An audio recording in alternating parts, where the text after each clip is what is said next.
Olá, pessoal! Tudo bem com vocês? Espero que sim. Então, gente, hoje eu estou aqui para inaugurar um momento diferente no nosso canal, que eu vou chamar de Clube do Livro, tá bom?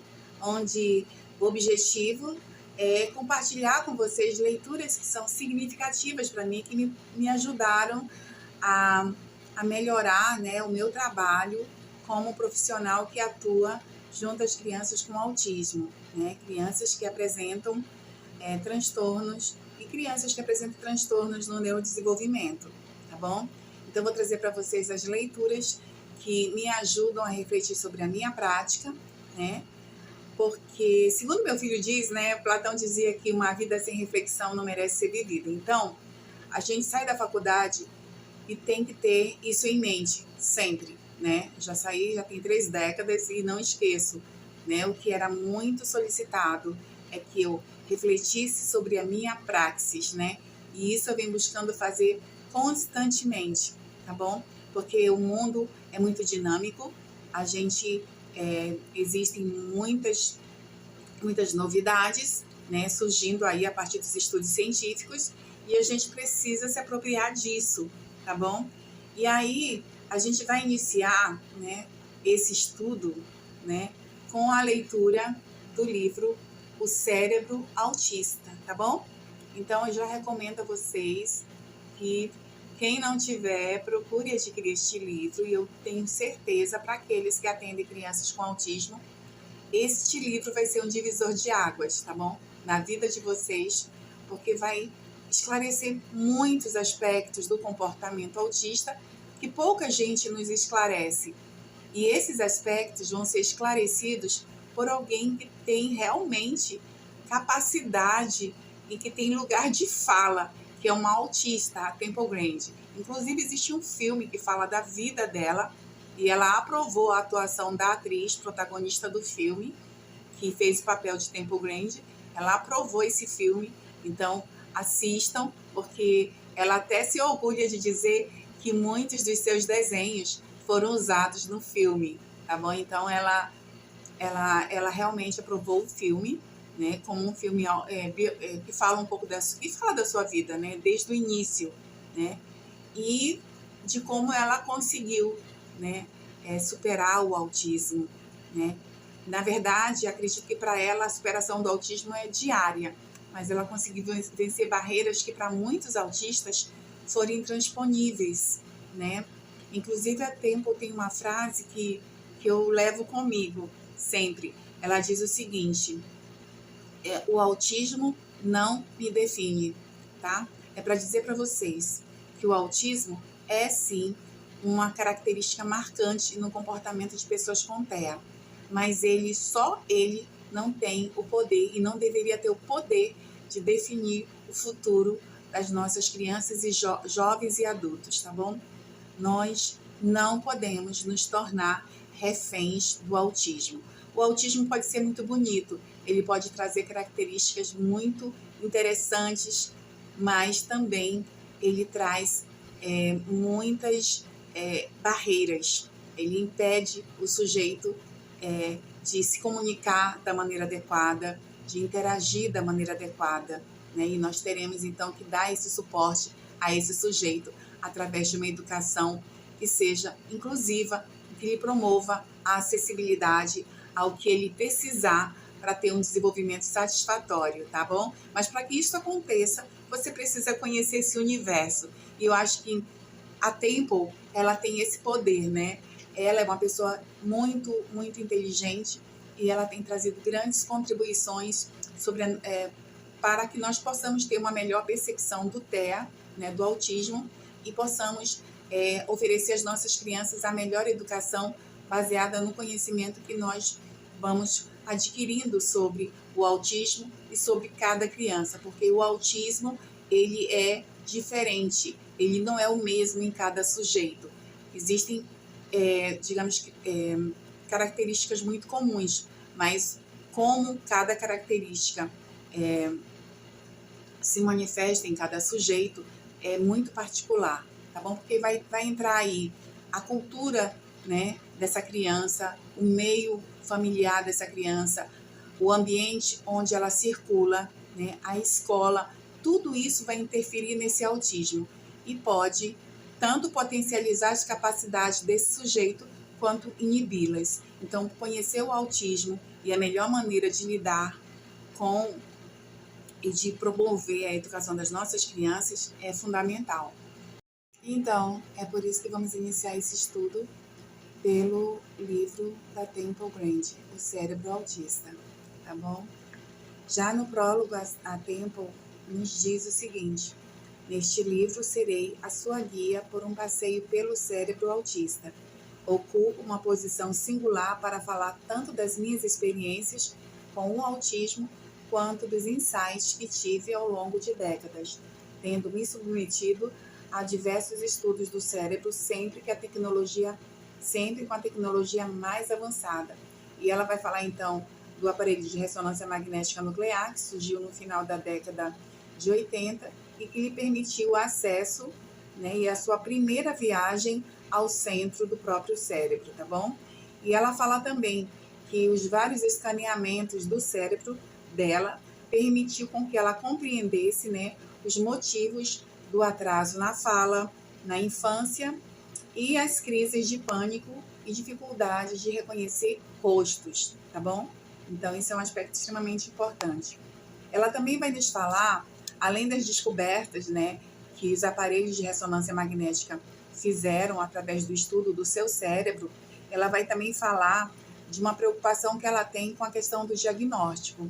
Ela vai fazer críticas aos DSMs, né, porque nós estamos aí na 5ª edição, né, onde é proposto novos critérios de diagnósticos para o TEA. Ela fala uma coisa muito interessante, ela faz uma analogia. Muito diferentemente de um diagnóstico de garganta, que tem critérios muito claros, o autismo não tem passado por sucessivas alterações nos critérios de diagnóstico. E acreditem, ela vai trazer no livro também o que esses equívocos no diagnóstico propostos em alguns DSMs levaram, né?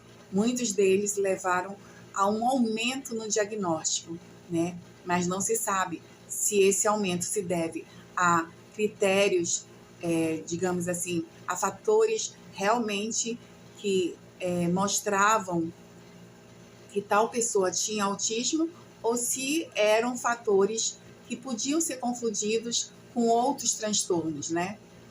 Então, ela promove uma reflexão a esse respeito. E ela também faz um alerta. E ela diz assim: quero alertar pais, professores e terapeutas para que evitem se prender a rótulos. Eles não são precisos. Rogo-lhes, não permitam que uma criança ou um adulto sejam definidos por um rótulo do DSM. E ela vai fazer, no primeiro capítulo já, um levantamento histórico, desde o primeiro DSM até o último. Ela vai mostrando como variou os critérios de diagnóstico do autismo ao longo das edições do DSM. O DSM, ele é publicado pela Associação Americana de Psiquiatria, tá bom? E ele é usado como parâmetro para fazer diagnóstico do autismo, tá certo? Ela vai falar também, já no prólogo, né, que um outro aspecto que ela considera relevante nessas pesquisas, além da questão do diagnóstico, de uma preocupação com o diagnóstico preciso, ela tem uma preocupação muito com as questões sensoriais. E ela lamenta que nos DSMs não se tenham colocado como característica do autismo as questões de natureza sensorial. E ela vai focar muito o seu trabalho nas questões de natureza sensorial, porque são questões que podem ser muito debilitantes para muitos autistas, né? Inclusive, ela fala sobre isso também no prólogo.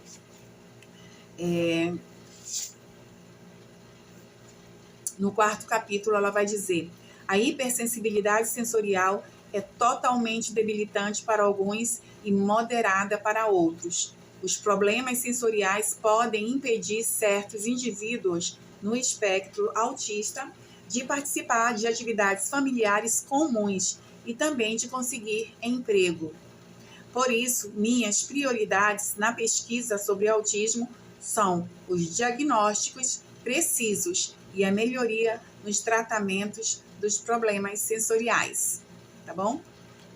Ela fala também, no prólogo, que algumas características do TEA podem ser uma bênção para alguns, mas podem ser debilitantes para outros, né? Ela vai dizer também que o TEA, ele traz, né, algumas grandes competências, né, alguns traços que podem contribuir muito, né, com a humanidade, né, na questão de pesquisas, de estudos feitos por pessoas que se encontram dentro do espectro autista e que tem uma sensibilidade maior, né, uma expertise maior para determinadas áreas por conta do seu hiperfoco. Então, ela diz que o excesso de um traço causa incapacidade severa, mas um pouco dele pode ser uma grande vantagem, né? Isso no que tange aquilo que a gente chama de grandes habilidades, né, que as crianças com autismo apresentam, né? Como um ouvido absoluto ou uma, digamos assim, uma mente fotográfica, né? Aquela mente que passa por um lugar e consegue fotografar cada detalhe daquele lugar, né, de uma forma espantosa. Ela vai dizer também no prólogo que compreender, porque ela imaginava, né, ao longo do livro ela vai falar que ela imaginava que todo autista era um pensador visual, e aí ela descobriu que não, que nem todos os autistas têm essa habilidade de ser um pensador visual, né? E que compreender o tipo de pensador que você ajuda a respeitar suas limitações e é igualmente importante aproveitar seus pontos fortes. Por isso que a gente foca, gente, e deve focar, na avaliação das nossas crianças para entender que tipo de mente elas têm, né? Qual é o seu foco, quais são os seus pontos fortes. A gente precisa investir nos pontos fortes das crianças com autismo, tá? Para que elas possam se desenvolver de maneira satisfatória, né, e plena. A gente sabe que logo no início o autismo ele era apresentado bem antes do diagnóstico, né, por Leo Kanner. Ele era visto, ele se manifestava como um comportamento presente em pessoas com esquizofrenia, né? E então, até que esse diagnóstico ficou muito claro, até que ficasse muito claro, porque no início ele era muito confuso, muitas crianças foram encaminhadas para instituições psiquiátricas porque o autismo era visto como uma doença mental, né? Um transtorno psicológico. E a gente sabe que não se trata disso atualmente. Então, a questão do diagnóstico ela é muito importante para que não se cometam equívocos como se cometeram no passado. E é sobre isso que ela fala no final do prólogo. Passamos da institucionalização de crianças com autismo severo à tentativa de proporcionar-lhes uma vida a mais plena possível. E como será visto no capítulo 8, encontrar trabalho significativo para os que são capazes de fazê-los. Este livro mostra cada passo de minha jornada. Então, eu espero que vocês tenham gostado desse primeiro momento. No próximo, a gente vai falar do primeiro capítulo, tá bom? E eu espero que vocês gostem muito dessa leitura, porque a linguagem que o livro traz, a tradução é ótima e é uma linguagem muito objetiva, muito direta. Não tem essa coisa de...